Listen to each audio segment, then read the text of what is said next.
Trevor Lawrence? Is Tom Brady not yet the GOAT? And should college basketball cancel conference tournaments? But we begin today with Ben Roethlisberger offering to accommodate the Steelers in every way financially just to play next season in Pittsburgh. Roethlisberger said, quote, "I'm pretty sure I want to go one more year. I think I can do it and give us a real chance at winning," unquote. Wilbon, is it a no-brainer for the Steelers to stick with Ben? No, Tony, it's not a no-brainer because we're sort of at the end. And, I'm not one of those people. To me, Ben Roethlisberger has played all his career being underrated despite winning 2 Super Bowls. And people just underestimate him all the time, and they have his whole career. And I don't understand that. So, I've been a big Ben fan, a big Ben fan. Right. But, you can't say it's a no-brainer at this point. If you can do this financially so that the club doesn't have to suffer a paralyzing cap hit, then yes, I'd like to see that done. I'd like to see Ben Roethlisberger finish, have one more shot at it in Pittsburgh if that's what the team wants. Is it a no-brainer? No. If there are other options, they're going to explore them. That's what football teams do. But I hope it works out. Yeah, look, I think they owe him something. I think they owe him not to go out like that after he has done what he has done in Pittsburgh. But there are larger questions here. They've got a lot of free agents who are leaving. By the end of the year, that looked like a team that was gasping. Roethlisberger himself was a nothing compared to what he and Cam Newton dropped off the table this year. So what they've got to do, they got to say, is Dwayne Haskins our quarterback of the future? Maybe, but I don't know. They have to ask themselves, Mike, do we go after Matthew Stafford? Do we go after Deshaun Watson? And if they decide to do that, then what is Ben's role next year? Does he become like Eli Manning was with the Giants, where it just ends badly because he's just standing there and not a part of it? And football teams have to consider all of this stuff. True. Because, as I said, they don't look good right now. No, Tony, all that's true. But football franchises also have personalities. And no matter who's running them, and it's still the same people essentially, lineage running the Pittsburgh Steelers franchise, right? Going out and getting some quarterback somewhere else is not what they do. I mean, they got some Super Bowls, right? They got 6 of them, and the 2 guys that produced those 6 Super Bowls, they drafted. I mean, they brought them in, they developed them, they became the face of the Pittsburgh Steelers, Terry Bradshaw and Ben Roethlisberger. I'm not saying they should be slavishly devoted to that model. I'm just saying it seems like that's the personality through and through of the Pittsburgh Steelers. So I don't see them going out getting Matthew Stafford or anybody else. But Tony, you're right. There's a lot of factors involved here, and it's going to be a long off season until they get that stuff figured out in Pittsburgh. I'm just wondering if they've reached the point where they have to sell off spare parts and be a real rebuilding situation. They might. Real rebuild. They might. So, yeah. Tony Romo is gushing over the matchup of this year's Super Bowl quarterbacks. He's like you on steroids. He likens the battle between Tom Brady and Patrick Mahomes to a fictional matchup of Michael Jordan facing LeBron or Jack Nicklaus taking on Tiger. Romo says that if Brady wins his 7th Super Bowl, he'll seal up the GOAT discussion probably for forever. But if Mahomes wins again, the door stays open. Is Tony Romo right? Okay, so let's review the last time we heard from Tony Romo.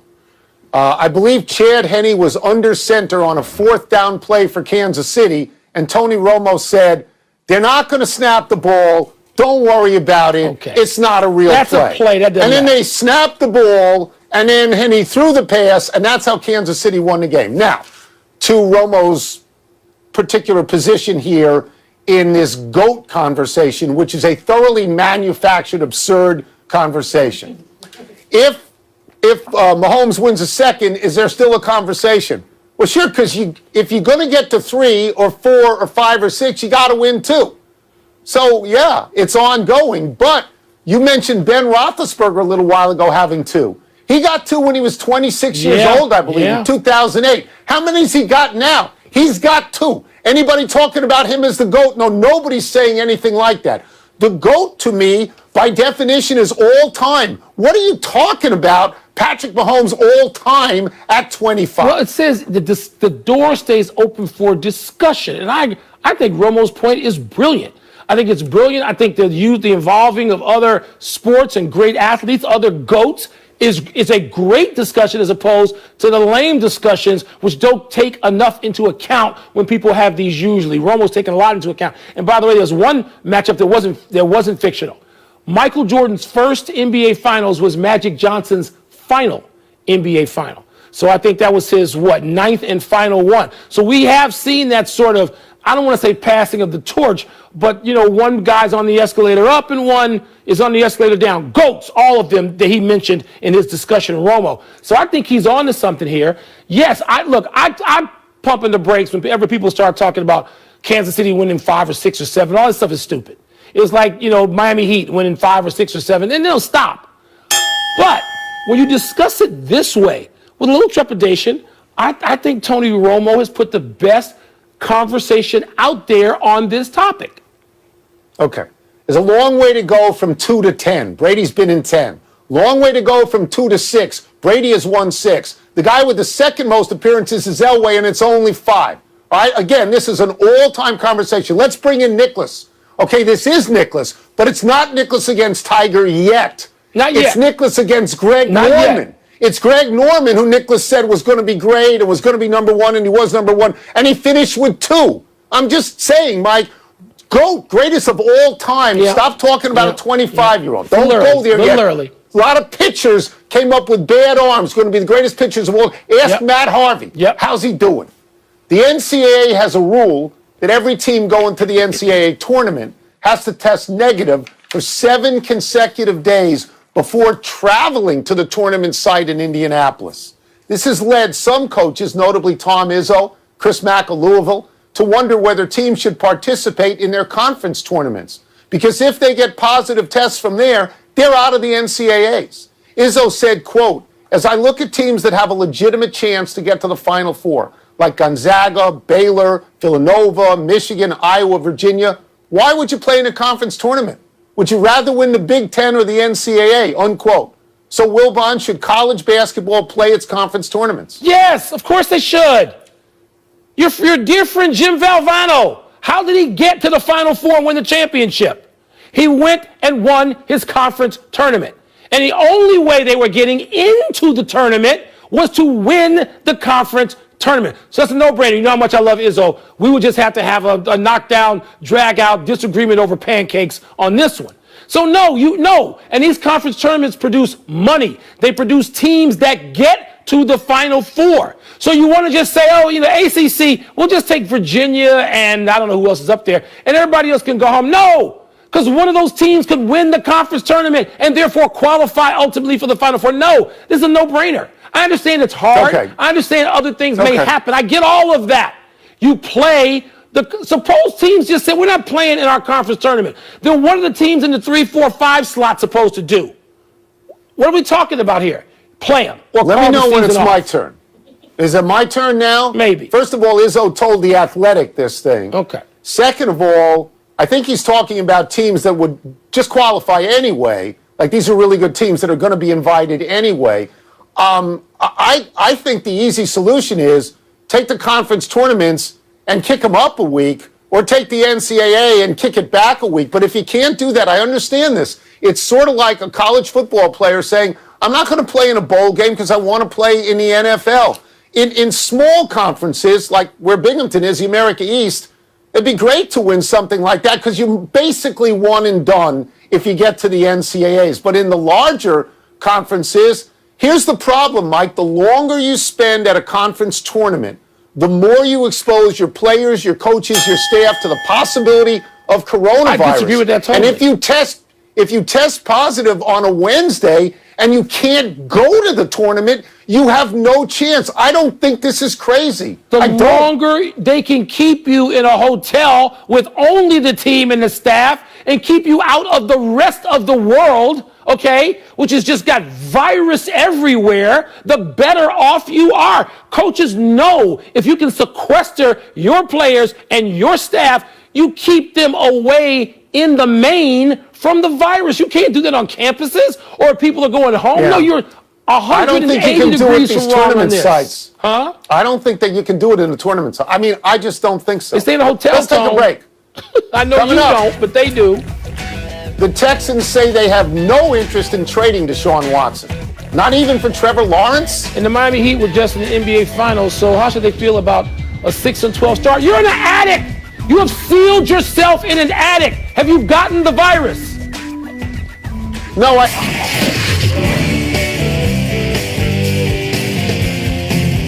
Time for another war of words. Let's get the first one from the producer over the loudspeaker. The Jaguars would be blank to offer the #1 pick for Deshaun Watson.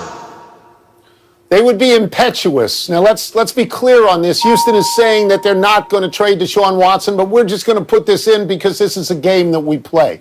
When you go back to people at Clemson, they all say the same thing. They say Deshaun Watson was great, Trevor Lawrence greater, bigger, stronger, bigger arm even. There's 25 to 28 teams in this league that would throw over their quarterback right now for Deshaun Watson, and I am including Seattle, Green Bay, Tampa, and Baltimore in that.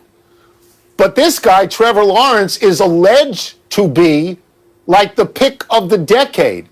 There are very, very few teams out there that would not take Deshaun Watson. Kansas City is one of them. And then you get into maybes, Mike. Maybe Arizona wouldn't. Maybe Buffalo Arizona wouldn't. would. You know, Buffalo okay, well, might maybe not. Buffalo wouldn't. I mean, maybe the Chargers wouldn't. Maybe Cincinnati wouldn't. If it's me, I'm going to make the pick of Trevor Lawrence. If I'm Jacksonville, I'm going to make that pick. He's going to cost me less money in the short term, and he's 4 years younger. The Jags would be smarter than usual to make this trade. Smarter than usual. Now, they were pretty smart as far as I'm concerned with the hiring of Urban Meyer. One of the few times I like the college to pro, transition. And so this is a time where the Jaguars will get it wrong so often. They got it right with the head coach. I would trade and take Deshaun Watson absolutely over Trevor Lawrence. And I love Trevor Lawrence. I'm taking Deshaun Watson. I know what the results are with Deshaun Watson. I don't know what the results are going to be with Trevor Lawrence. I'm staying with Trevor Lawrence. What's next? The Miami Heat should feel blank about where they are. They should feel sanguine. Now, where they are is bad. They're 6-12. They've lost 5 in a row. In the East, they're only ahead of Detroit and Washington, which are really bad teams. But they have been hit so hard by coronavirus and by injuries at this point. I want to get these facts straight. Jimmy Butler has missed 12 out of their 18 games. Avery Bradley has missed 10. Tyler Hero has missed 7. They've used 13 different lineups, Mike. These are the 5 people who started the fourth quarter for the Miami Heat last night. Gabe Vincent, Max Struz, KZ Okpala, and Precious Achua, and Tyler Hero. That's not an NBA team. It's just not. So I think it's going to turn around. They were in the finals last year. I think it's going to get better. It's going to get better, but it may be next year. They should feel lottery bound. And that's what they could be. Tony, only 3 teams have worse records. Detroit, your Washington basketball team, and Minnesota. Yeah. That's it. I mean, this is hard to recover from. And by the way, no one should be criticized. The turnaround and coming back into a new season and not being able to have a healthy Jimmy Butler, this is sort of foreseeable. If you didn't foresee him being 6-12, you can foresee him being, 7-11. They weren't going to be good. They weren't going to get off to a good start with the illness and injury. You are right about that. But, Tony, maybe you just take an L this season, and I know a Pat Riley run team would never do that. But if they took an L and they wound up high in the lottery, I don't even know who's going to be at the top of the lottery. But Miami has nothing to be ashamed of. It's not like they're tanking. I'm not suggesting they will tank, but this could work out in their favor. I'm just saying. I think they're going to go up quickly, steeply. Wouldn't doubt Mark my it. Wouldn't words. doubt it. This game is over. Let's take one last break, but still to come. The Eagles' new coach makes a bold statement about his quarterback options. And Jock Peterson is leaving the Dodgers for paradise. Paradise, Is that the what we friendly call it? confines. He's getting Is that out what of we call big Waveland Avenue? Is that what we call 55,000 that seat paradise? mausoleum, and he's coming to the friendly confines. Happy time, people. Happy 36th birthday, Mark Gasol. Not Pau Gasol, his older brother, but wait, he's coming. Mark Gasol was drafted by the Lakers. He never got to play for them because he was included in a big trade in 2008 that sent him to Memphis for, among others, Pau Gasol. Yes, Mark was traded for his own brother. Pau went on to win championships in Los Angeles with Kobe Bryant. Mark went on to become a three-time All-Star in Memphis, NBA Defensive Player of the Year in 2013, first-team All-NBA in 2015. Nobody knows this because nobody knows Memphis is in the league. Oddly enough, Marc Gasol went to high school in Memphis. In 2019, Mark was traded to Toronto, where he was on the championship team. Now he's playing for the Lakers, finally, having come as a free agent, getting 19.5 minutes a game, 4 points, and close to 5 rebounds. Pau Gasol played with Kobe. Marc Gasol plays with LeBron. Pau and Mark played together for Spain in the Olympics, and they won 2 silver medals. You know, Tony, instinctively, I think I'd say Pau had the better career individually, but Pau was never first-team All-NBA like Mark was. Mark's got these 2 titles, one in Canada, which makes him part of like another national team his whole life. I mean, they had unbelievably great careers. I guess Pau a little better, 6-time, All-NBA, but Mark came from behind pretty well, still playing. Happy anniversary, San Francisco 49ers. On this day 26 years ago, the Niners blew out the Chargers 49-26 at the Super Bowl in Miami. Steve Young had a Super Bowl record 6 touchdown passes. This was the 49ers' 5th Super Bowl title, their first in 5 years. The previous 4 were built by Bill Walsh around Joe Montana. This team was also built by Walsh, but coached by George Seifert and driven by Young. After years of being in Montana's shadow, Young had the stage all to himself. Montana had moved on to Kansas City. The most memorable video from this game actually occurs on the sideline, not on the field. Young asks gleefully, "Would somebody get this monkey off my back?" And linebacker Gary Plummer obliges, lifting it off in pantomime and saying, "It's gone forever." Indeed it was, and Young was later elected to the Hall of Fame. More importantly, though, he's been a regular guest on this high-quality program. The monkey, really, was Joe. I mean, Steve Young, people have no idea. I have some idea. I was covering the NFL for the Washington Post then. I was out there a lot because they were the team. They were the Warriors of football then. And Joe just was so bad to him. And Steve Young was so gracious the whole time. It is one of several reasons I have always rooted real hard for Steve Young.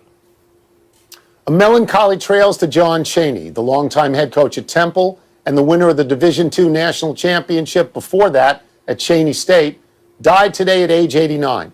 John Chaney was a force of nature during a basketball game, prowling the sideline, staring down referees with the evil eye when he felt he was wronged. Chaney famously got into shouting matches with fellow Atlantic 10 coaches like John Calipari when he was at Massachusetts, Jerry Gimelstob at George Washington.